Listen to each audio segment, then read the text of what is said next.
Okay, thank you, Stephen. Hello, everyone. Muli bwanji. Zikomo kwambiri Stephen, muli bwanji nonse? I am going to read one verse with you from the Word of God. Inetu ndiwerengatu vesi limodzi ndi inu tikuchokera mawu a Mulungu. The verse is found in the second letter to Peter, chapter 3 and verse 9. Vesi limene lili kupezekatu mu 2 Petro chapter 3 ndime yake ya 9. The Lord is not slack concerning his promise, as some men count slackness, but is long-suffering to usward, not willing that any should perish, but that all should come to repentance. Ambuyetu sali ochedwa ku malonjezano ake monga anthu ena atu achiyesa kuti njochedwa, koma iye akufunitsitsa kuti ife tonsetu tisatayike koma kuti tonse tifike kukulapa. When Peter wrote these words, there were many people who were doubting that the Lord Jesus would ever return to this world again. Pamenetu Petro amalembatu zimenezitu panali anthu ambirimbiri amene anali ndi chikayiko chachikulu chonena kuti Ambuye Yesu Khristu sangabwerenso ku dziko lapansi.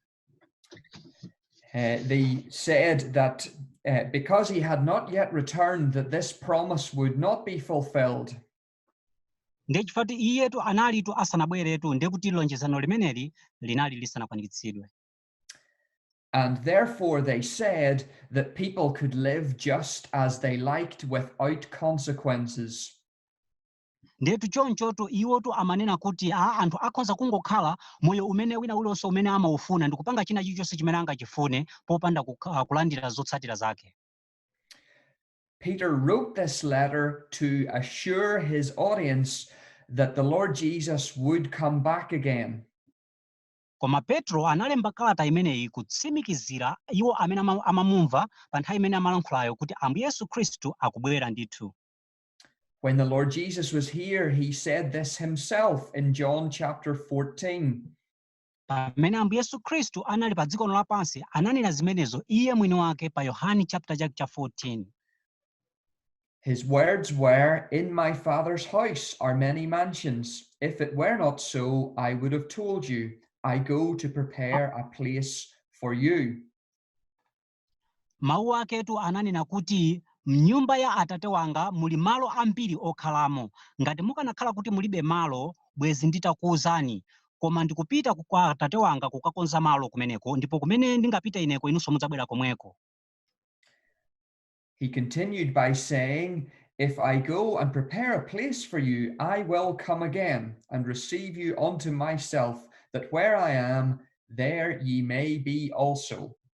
Nde anapitirizatu pakunena kuti ngati ine ndikupita kwa Atate kukakonza malo, ndidzabwera kudzakutengani inutu kwa ine ndekha kuti kumene ine ndiliko nanunso mukakhale komweko. But he said these words almost 2,000 years ago. Komatu ananena mawu amenewa pafupifupi zaka 2000 zapitazo.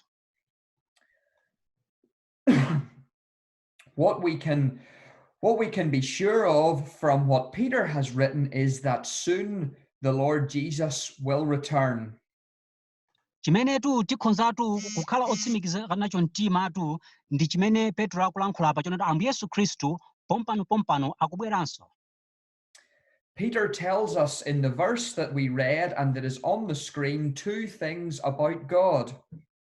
Ndetu Petro tu akutiuzatu zinthu ziwiri tu pa vesi limene talankhulali ndipo zinthu zimene zikuonekatu pa kanema wanu. The first thing that he tells us is about what God is not. Ndetu choyambiriratu chimene akutiuzatu ndikoti Mulungu si chiyani. God is not unfaithful to his word. Mulungu tu si Mulungu osakhulupirika ku malonjezano ake. When God makes a promise, he always keeps that promise. Inu mukudziwa Mulungu akapanga malonjezano ake nthawi zonse amaonetsetsa kuti wakwaniritsa. The scriptures tell us about a hope of eternal life which God that cannot lie promised before the world began. mawu a mulungutu amatiwuzatu za chiyembekezo cha moyo wosatha chimene mulungu sanganame zokhudzana ndi moyo wosatha umene iye waulonjeza. But the scriptures also tell us that it is appointed unto men once to die, and after this there will be judgment. Komanso mawu a mulungu amatiwuza motitsimikizira kuti kwayikikatu kwa munthu kufa kamodzi ndipo atafa chiweruziro. This is another promise that God makes. He makes it clear that there are consequences for our sin. Ndiyetu ilitu ndilo lonjezano lina limene mulungu analipanga ndipo walipangatu molionetsera bwinobwino kuna kwakuti pali zotsatira za uchimo wathu. The Bible is very clear that we are all sinners. Baibulotu limalankhula momveka bwino kuti ife tonse ndife ochimwa. We have all done things that are against God's holy law. Ifetu tachita zinthutu zimene nzotsutsanatu ndi malamulo a mulungu amene ndi oyera. And just because God has not judged us yet doesn't mean that he won't.